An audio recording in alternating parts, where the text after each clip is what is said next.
Good afternoon.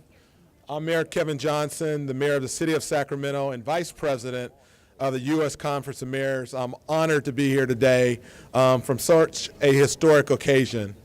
I want to thank all of my fellow mayors from cities across the country who are here with me. I want to thank our CEO of the U.S. Conference of Mayors, Tom Cochran, and his staff. It's because of Tom's effort working with Birmingham Mayor, Mayor Bell, and our colleagues from UNESCO and the State Department, we are here in Birmingham to commemorate what has happened 50 years ago and embark on historic work going forward. And I'll discuss that a little bit more in a moment. 2 weeks after the commemoration of the 50th anniversary of the March on Washington in our nation's capital, and a day after the 12th anniversary of September 11th and the terrorist attack on our country, we are here today to honor the memory and celebrate the legacy of 4 little girls who lost their lives here, but whose death at the hand of a domestic terrorist have helped change the course of our country and will do so for many years going forward. I'd like to bring up at this time our host mayor of the Magic City of Birmingham, Mayor Bell. Mayor Bell has been an unbelievable champion in our community. He is hosting Empowerment Week, which is doing incredible things throughout the week, concluding on Sunday with a service here at 3:00 p.m. at the 16th Street Baptist Church. I want to thank Mayor Bell's team and his staff for putting on a great conference for all of us.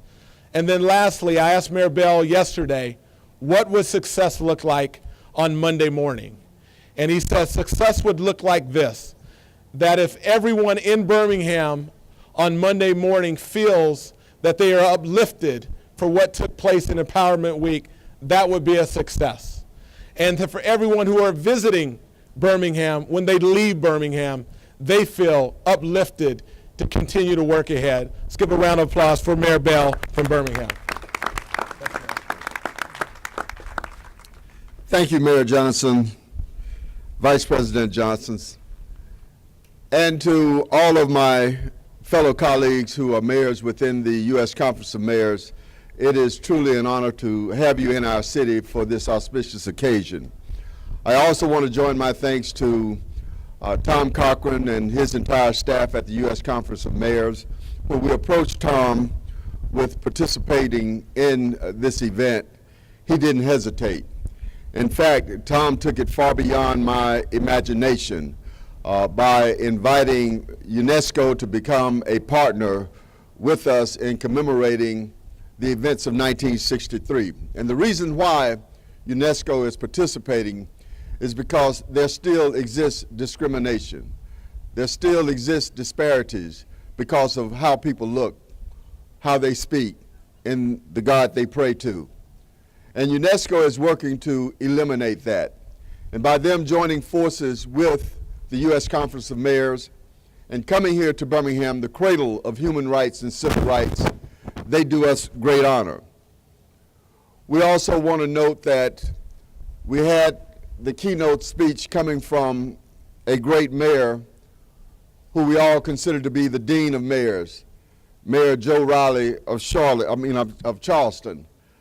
Mayor Riley gets it. He understands. He knows that we cannot progress unless all of us progress. He understands that in order to build great cities, we must have great schools. With great schools, we can build great citizens. And those mayors, especially those of us who govern urban school systems, we know to eliminate racism and to eliminate discrimination, we must also eliminate ignorance.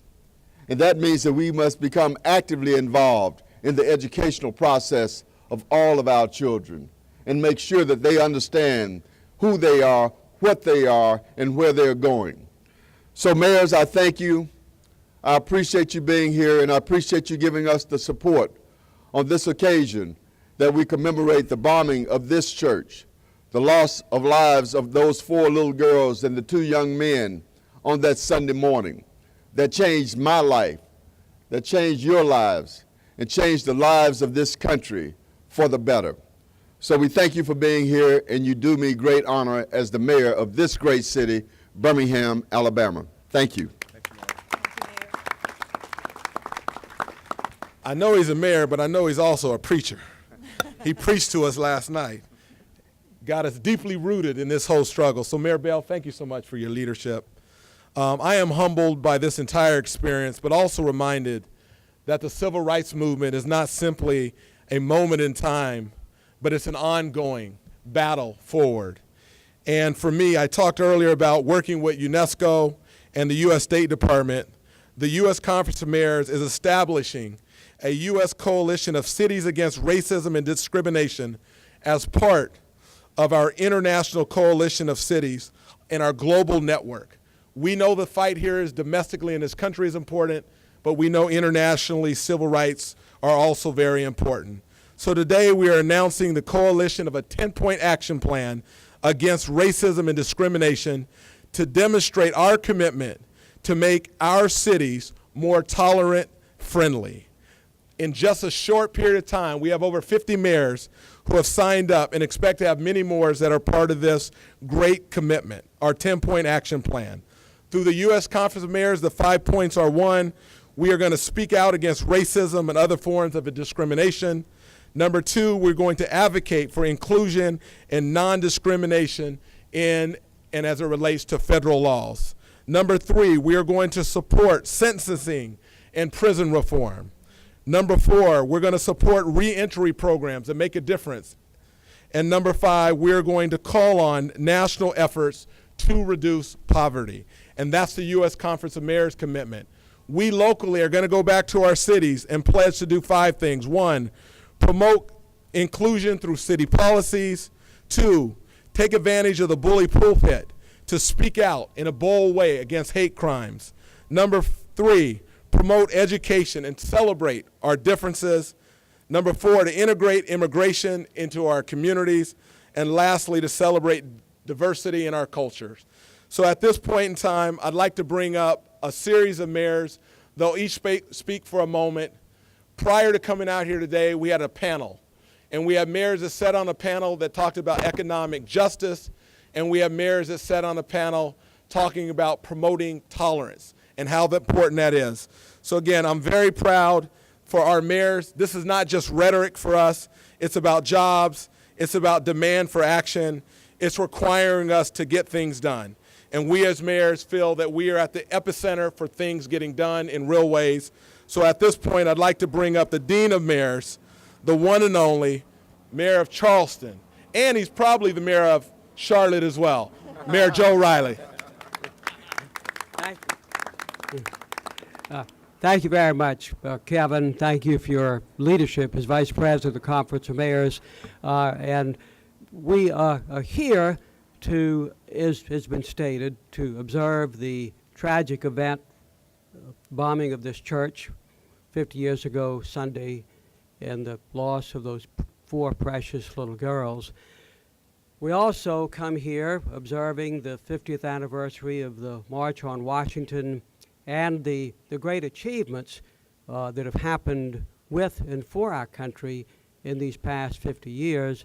And there is no city in America that has a more prideful story to tell about these 50 years in Birmingham, Alabama. And I congratulate Mayor Bell and the citizens of Birmingham for the way they have come together and really a model city for our country. Congratulations to all of you. For us as the mayors, quickly, we see a duty to mark this 50th anniversary not as a time of celebration of achievements. Obviously, it's a time of mourning for those 4 precious girls, but a time for us to re-engage, recalibrate, and re-energize. It could be that in the success of the big successes of the past 50 years, we could easily turn our attention to persistent, protracted challenges that face us. So quality education, reentry, as Mayor Johnson mentioned, into communities, early childhood education, obviously part of education, equal opportunity in housing and affordable housing. There's so much more. So we're going to use this 50 years forward as an opportunity to rededicate ourselves to the unfinished work of the civil rights movement and to honor the legacy of these four precious girls. Thank you very much. So Mayor Riley is a past president. We're going to bring up two more past presidents. So you'll hear from Mayor Plisquellic from Akron, then Mayor Nutter, and then after that, Mayor Strickland, Mayor Fisher, and then he'll introduce Mayor Landrieu. So again, we'll have a running introduction. At this point, I'd love to bring up my role model, and he wrote this for me, my role model from Akron, Ohio, Mayor Plisquellic. There you go. Thanks for your leadership. Those of you who were not inside, he actually lived in Akron when he was a young man, not having a real career. He was playing basketball for the Cavaliers. And I always take credit after I watch him do great things. And he watched TV and he looked towards me and he said, I want to be like him when I grow up. And he's become even better than I've been as mayor for 27 years. A short timer compared to Joe, but very honored to be here and been asked to participate in this great city that I would describe as a surreal experience in many ways. Similar to when I've gone to see the historical sites in Boston or Philadelphia or Washington, D.C. or Gettysburg. What happened here drove the country to do things that many, and maybe most, if not all, would argue we should have done earlier. But these events drove us, this country. And sometimes, as other speakers have said, it's the events that drive us to do things that we might not otherwise have done. So with that in mind, the legacy that's left for those picking up that challenge to do what my panel talked about, which was the issue, addressing the issue of tolerance, I think they did a great job. First of all, explaining that tolerance is multi-leveled, I would argue, that it's okay and probably better to have at least a minimum tolerance level, that we tolerate each other. But what are we doing to go beyond tolerance? What are we doing to expand that into areas where we actually encourage and celebrate diversity, which is really what this country ought to be about? And so I'm very happy and pleased to be here, to have been a part of that. I think just as I leave most mayors' conferences, whether it's in Washington or throughout this great country, I'm not only inspired when I leave here, but I leave with some great ideas. You know, there's a word I use loosely, but in our society, we're not big on stealing things, but mayors are allowed to steal things. In the private sector, we call it, you know, our own protected IP, but in our community, in our countries, we share ideas, and I'm going to leave here with some great ideas from these mayors who've helped share with the world what we're doing to address a problem that with all of the other problems is just as important to solve, because in many ways, solving this problem indirectly solves many of our other economic and other problems in this country. So I'm happy to bring up Mayor Nutter, past president, immediate past president of the U.S. Conference of Mayors, who has probably one of the great quotes, and I'll let him say it for himself. Mayor Nutter. Thank you, Mayor Plisquellic and Mayor Johnson, and certainly Mayor Bell. And let me start by saying thank you to Mayor Bell, not just for, of course, hosting us here, but I want to say to the folks of Birmingham, thank you for lending him to us from time to time. I was honored to have Mayor Bell in Philadelphia at our 4th of July celebration. He talked about this particular day and this event, series of events in Philadelphia, and I want to thank him for coming. He made our 4th of July celebration that much more special. 4 little girls died, but hundreds of millions of Americans are living better lives today as a result. 4 little girls' eyes were closed, but America and the world could see what was taking place in Birmingham and all across the United States of America. 4 little girls' voices were silenced, but the movement gained momentum, and voices of millions of people, black and white, brown, of every color under God's rainbow, were speaking up. And so as a beneficiary of the civil rights movement, everything that I've had an opportunity to do has pretty much come as a result of those who marched, those who walked, those who died, those who were beat, those who were fire hosed, bitten by dogs, prohibited from doing so many things. And today, we can do just about anything. But our work is not done. There's still more marching to do. There are those who are still locked up and locked out of economic opportunity. There are still those who are not getting the education that they deserve, and the funding, and the support and the commitment. And so when Dr. King talked about going back to the South, and some are from the South, but some are from the North and the East and the West, we'll go back to our places, and as Mayor Pasquale said, we will be further energized. We must always give voice to the voiceless. We must see what others are not seeing, and through our work, give life and support to those who may have given up hope, wondering if anyone hears their cries. Education is the subject of many of the things that I talked about on our panel, and it really is the way out and the way up. When we invest in our children, we invest in ourselves. We invest in the national security of the United States of America. Let us keep investing, but let us never stop marching. God bless you. Mayor Strickland. Thank you, Mayor Nutter. Well, I'm very honored to be here today as part of this important conversation here at the 16th Street Baptist Church. As Mayor Nutter said earlier, many of us standing here today are beneficiaries of the Civil Rights Movement. My father was born in rural Georgia in 1920, and his life was a lot different than mine. But I know that I stand here today because of the struggle and the work done by many who came before me. As we talk about the Civil Rights Movement, though, it's not about the past. It's about today and the work that is still left to do. Education, prison reform, social justice. These are all important aspects of the Civil Rights Movement of today. In Washington State, we recently passed marriage equality so that gay and lesbian couples have the right to marry. But that's not something that happens in every state in America.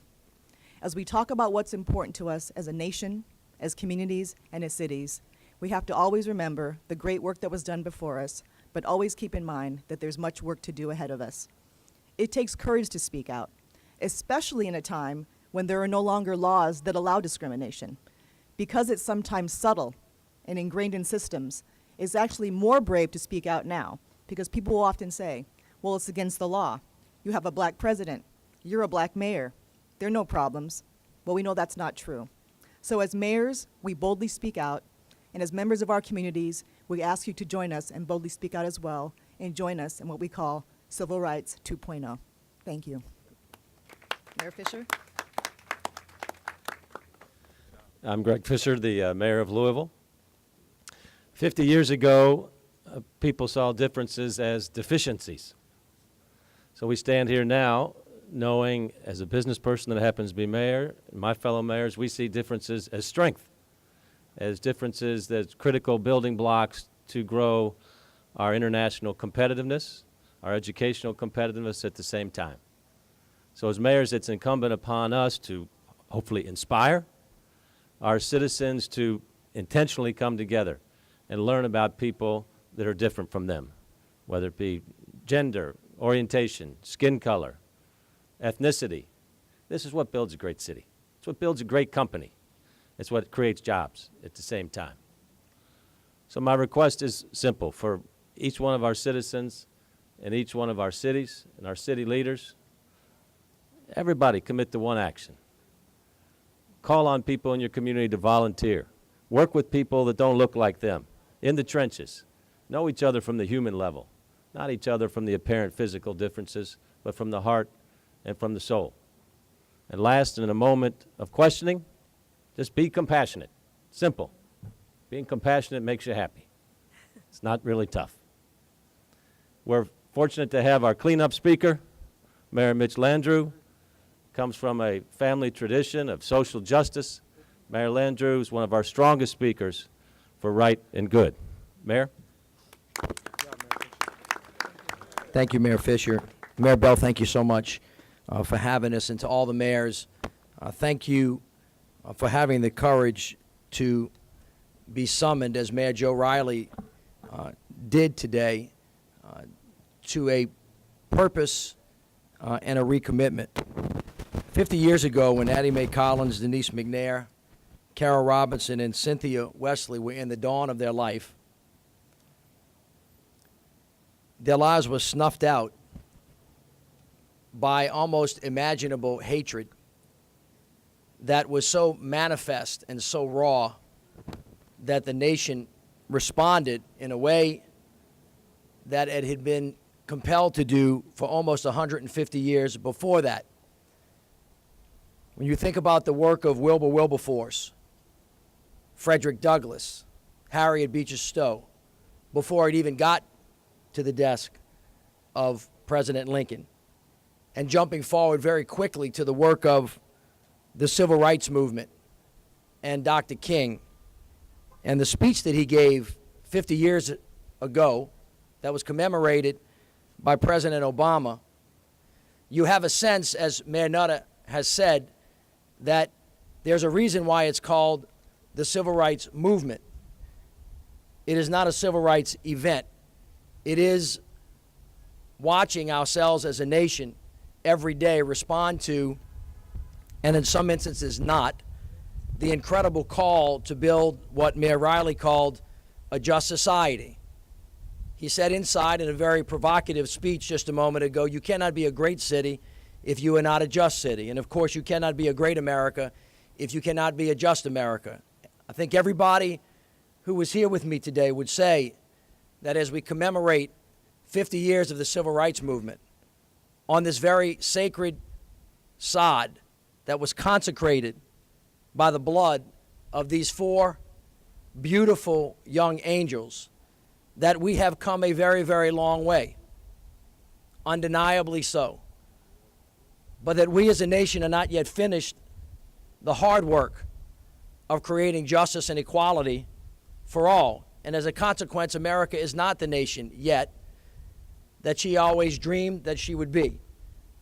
And the reason why I'm so proud to stand here with these individuals is because cities are the place where hope hits the streets, where theory becomes reality, where pain is manifest. It is where the hard work of governing takes place, where the steps are actually taken to take a theory and to make somebody's lives better, which is why today we do come to commemorate. But we together come in unison, in solidarity, to recommit ourselves to the notion that we can in fact be a more perfect union. And the lives of these four young ladies hearken us to recommit all of what we have learned and all of what we know towards, in fact, making the city in America and America itself a more just society. But it will take work. Make no mistake about it. The hard work of governing in many ways historically has just begun, and the pathway is difficult. Making it happen does not happen by itself. As President Obama reiterated the other night, the arc of history bends towards justice, but it does not bend on its own. Somebody has to do the bending. And we, the people of America, have to recommit ourselves to do just that, and that is why we are all with you here today. God bless you all, and thank you very much. All right, that concludes. You've heard from some very dynamic speakers, all of our mayors. Mayor Scott Smith could not be with us. He's the president of U.S. Conference of Mayors. He's holding down the fort in Mesa. I want to thank Mayor Avery, Mayor Scoggin, Mayor Brady, Mayor Cabalden, who are also here as well, and certainly our CEO, Tom Cochran. At this point in time, if you have a question or two, we'll be glad to address them. If not, we're going to make sure that we do interviews inside the Civil Rights Institute in a moment. Go ahead. We get two questions, then we'll break in. Yes.